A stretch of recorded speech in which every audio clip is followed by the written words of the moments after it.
Okay, student, welcome to MCQ's CET lecture. In last CET lectures, we have seen that is somewhat about the MCQs.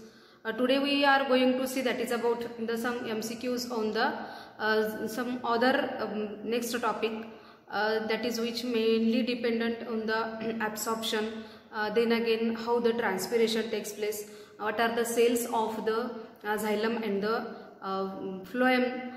Okay, so we can see that is some questions that is of this topic, that is path of absorption. And then again I have also given some extra questions. You can solve them. The answers are also given. Okay, if any problem you can ask me the question separately on my phone. Okay, so today we see that is about how the what are the MCQs. Okay, so we start here.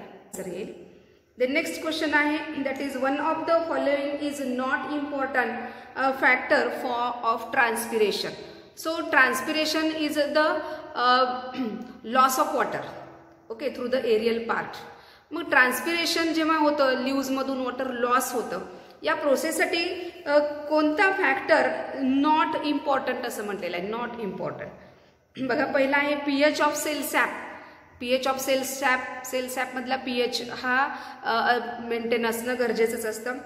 Potassium concentration, generally potassium ion concentration आहे, it is useful for opening.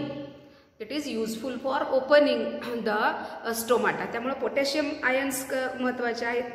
फायटोक्रोम्स आणि चौथा आहे ABA. ABA that is the abscisic acid. It is the growth hormone. Okay, आणि मग याच्यामध्ये generally which is not important that is the फायटोक्रोम्स. these are the not phytochrome means these are the color pigment present.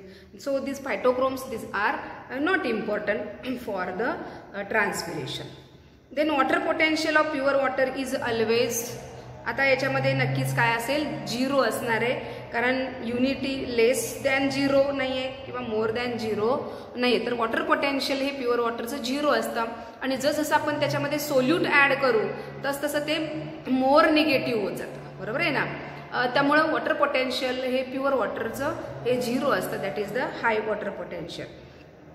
Then see here, the phenomenon of selective or differential permeability is related to. The phenomenon of selective or differential permeability is related to. याच्यामध्ये पहिला बघा काय दिलेला आहे, diffusion only, osmosis only, diffusion and osmosis, आणि नंतर आहे that is the इम्बायबेशन. आता इम्बायबेशन तर येणारच नाहीये, फक्त डिफ्युजन म्हटलं तरी ते सिलेक्टिव्ह ऑर डिफरन्शियल परमिएबिलिटी असं म्हटलेलं आहे. मग सिलेक्टिव्ह परमिएबिलिटी म्हणजे काय की ज्याच्यामधून सिलेक्टिव्ह म्हणजे योग्य ते सोल्यूट पास केले जातात प्लाझ्मा मेम्ब्रेन मधून. That is which are mainly dissolve, that is fat dissolve we have seen, that is and the water dissolving म्हणजे हायड्रोफिलिक सबस्टन्सेस अँड हायड्रोफोबिक. तर जे हे मेम्ब्रेन मधून पास होतात, बरोबर आहे, आणि मग हे पास होताना higher concentration to the lower concentration diffusion प्रोसेसने पास होतील. बरोबर आहे ना. आणि ऑस्मॉसिस प्रोसेसने काय होईल, that is there is the movement of the solvent. मग इथं selective or differential permeability is related to. तर इथं दोन्ही कन्सेप्ट हे महत्वाचे आहेत. म्हणजे बघा, पहिला पर्याय इथं दिलेला आहे डिफ्युजन ओनली, दुसरा पर्याय दिलेला आहे ऑस्मॉसिस ओनली, तिसरा पर्याय दिलेला आहे डिफ्युजन अँड ऑस्मॉसिस, आणि चौथा पर्याय आहे इम्बायबेशन. आता इम्बायबेशन शक्य नाही आहे, डिफ्युजन ओनली म्हणता येणार नाही कारण इथं ऑस्मॉसिस पण होणार आहे. त्यामुळं कोणता पर्याय बरोबर येईल, इथं सी पर्याय बरोबर आहे, दॅट इज द ऑस्मॉसिस.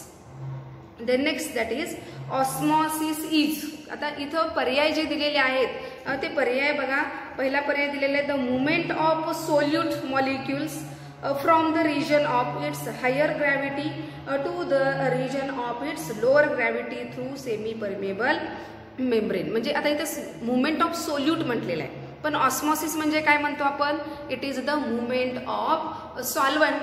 बरोबर आहे, म्हणजे सोल्यूट इथं हा प्रश्न येणारच नाहीये. नेक्स्ट आन्सर काय दिलेले बघा, movement of solvent from the region of its higher potential to the region of its lower potential through semi permeable membrane. ठीक आहे, म्हणजे इथं काय सांगितलेलं आहे, movement of solvent that is from the higher concentration of solvent, बरोबर आहे ना, टू लोअर कॉन्सन्ट्रेशन. म्हणजे हा पर्याय नक्कीच बरोबर असणार आहे.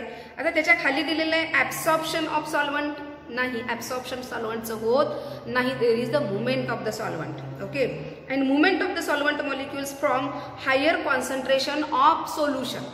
सगळे पर्याय जर वाचले तर इथं चौथा पर्याय दिलेले आहे हायर कॉन्सन्ट्रेशन ऑफ सोल्युशन. तर नाही, सॉल्व्हंटची मुवमेंट कशी होते, the lower concentration of solution to the higher concentration of solution. And if we consider the solvent, that is the movement is from the solvent from the higher concentration to the lower concentration. त्यामुळे इथं बी पर्याय जो आहे तो पर्याय इथं काय येईल, बरोबर येईल. त्यानंतर next, osmotic pressure of a solution is, म्हणजे कोणत्याही सेलचं ऑस्मॉटिक प्रेशर हे काय असतं, ते काय करतं, तर आपण हे पाहिलेलं आहे.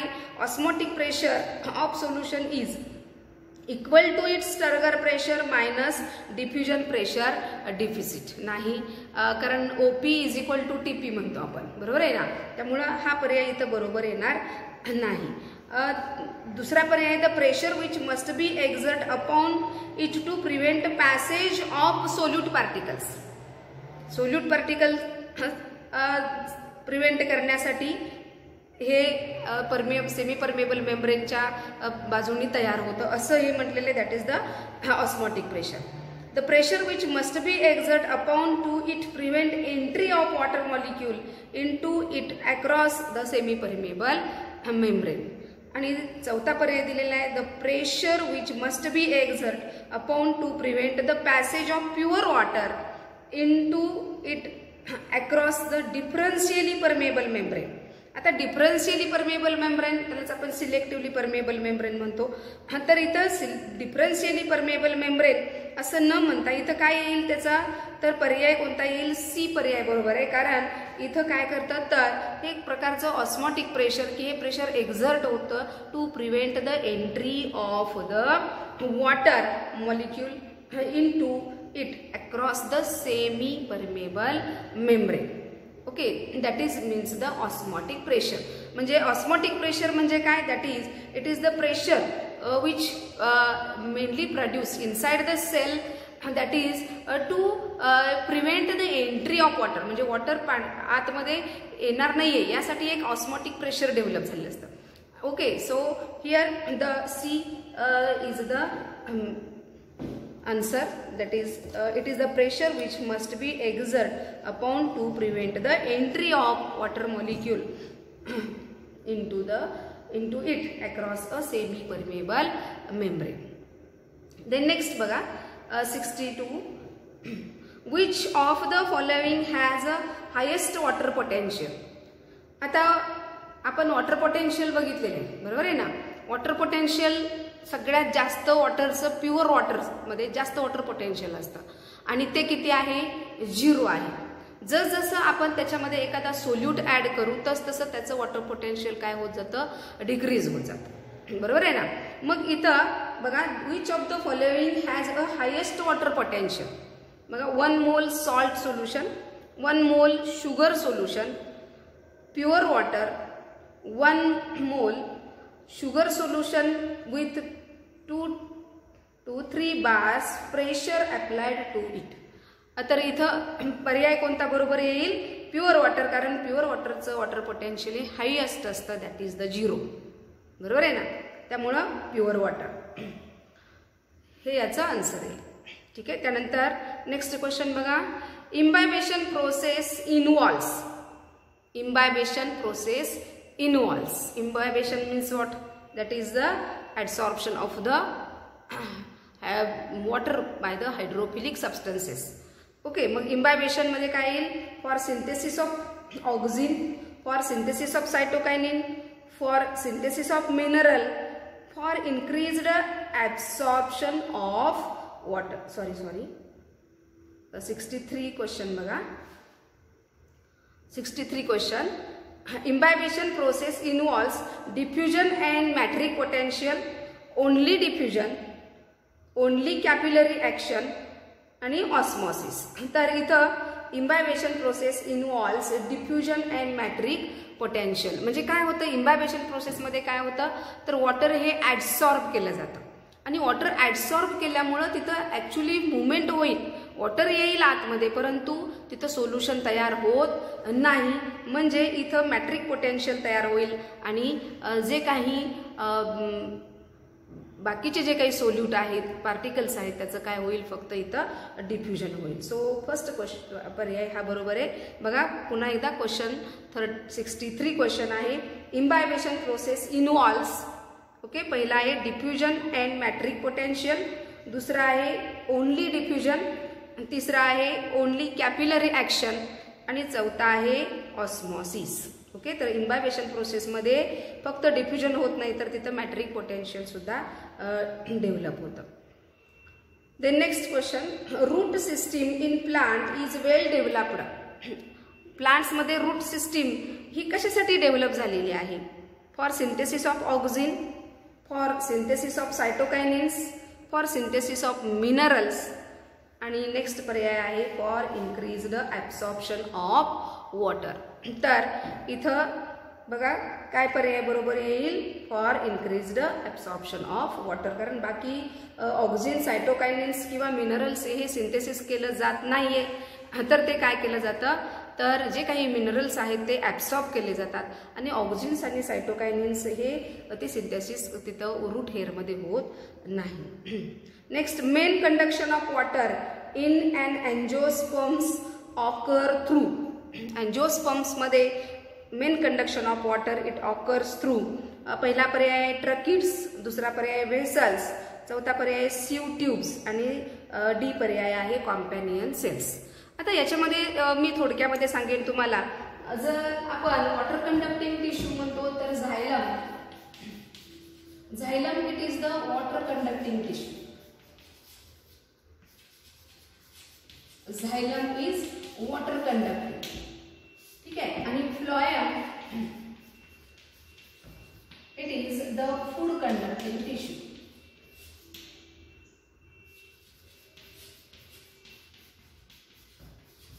Food conducting tissue. Okay, xylem is the water conducting tissue. Phloem is the food conducting tissue. आता आपण xylem जर बघितलं, it is the complex tissue. Okay, so these two are the complex tissue.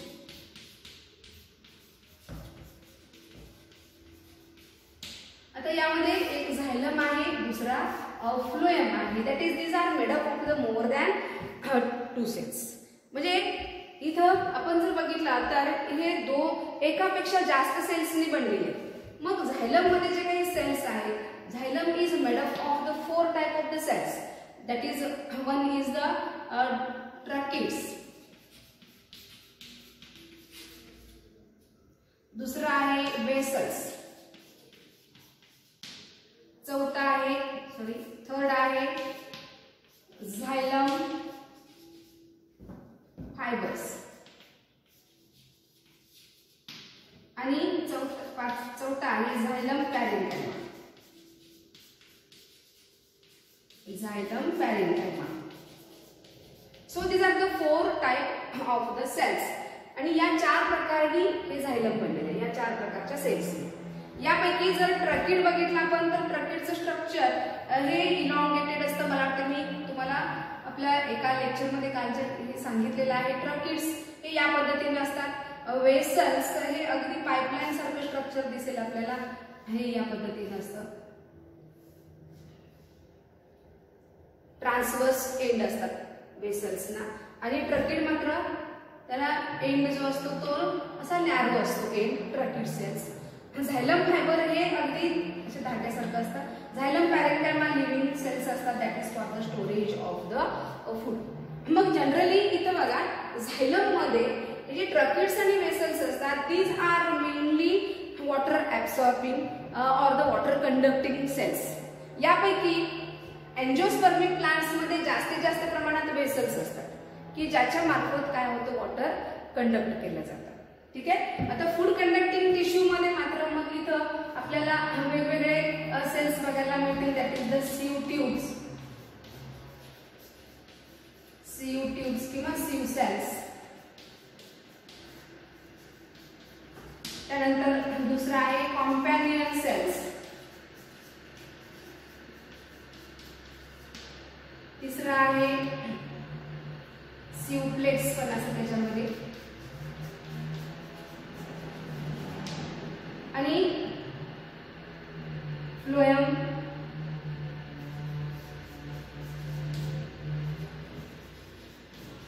Fibres आणि phloem पॅरेंकियम.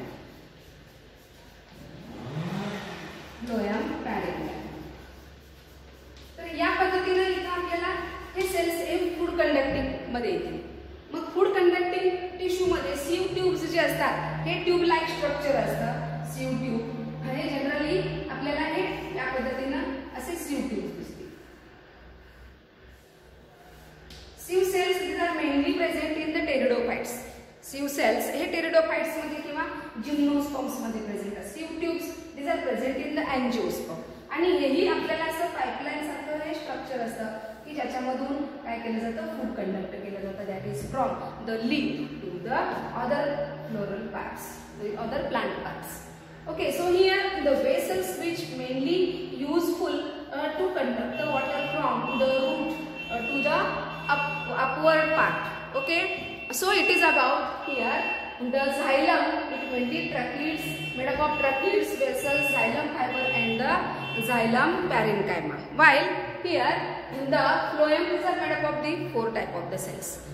आता इथे एकच लक्षात ठेवा की अँजिओस्पर्मिक प्लांट मध्ये वेसल्स आणि ट्रकीड्स, तर त्यापैकी वेसल्स हे लार्ज वेसल्स असतात की ज्याच्या मार्फत हे रूट मधून वॉटर हे काय केलं जातं, इथं कंडक्ट केलं जातं. ओके, तर इथं पर्याय काय येईल बरोबर, कोणता पर्याय बरोबर येईल, vessels. Then next, the rate of transpiration directly depends on. The ट्रान्सपिरेशनचा रेट हा जेवढं जास्त टेम्परेचर तेवढा लॉस ऑफ वॉटर हा काय असतो, जास्त असतो. त्यामुळे इथं पर्याय कोणता बरोबर येईल, temperature. Water potential can be obtain bye. Water potential कसं केलं जातं, that is OP minus TP. Okay, म्हणजेच आता इथं नेक्स्ट पर्याय काय दिलेला आहे, OP इक्वल टू WP म्हटलेलं आहे. त्यानंतर OP प्लस DPD हेही बरोबर होणार नाहीये, OP मायनस DPD हेही बरोबर होणार नाहीये. तर इथं पर्याय कोणता बरोबर येईल, OP minus TP. Okay, then next that is water absorption through roots can be increased by. जेवढं ट्रान्सपिरेशनचा रेट जास्त असेल तेवढा वॉटर ॲब्सॉर्प्शनची कॅपॅसिटी ही काय असते, प्लांट्स मध्ये जास्त असते.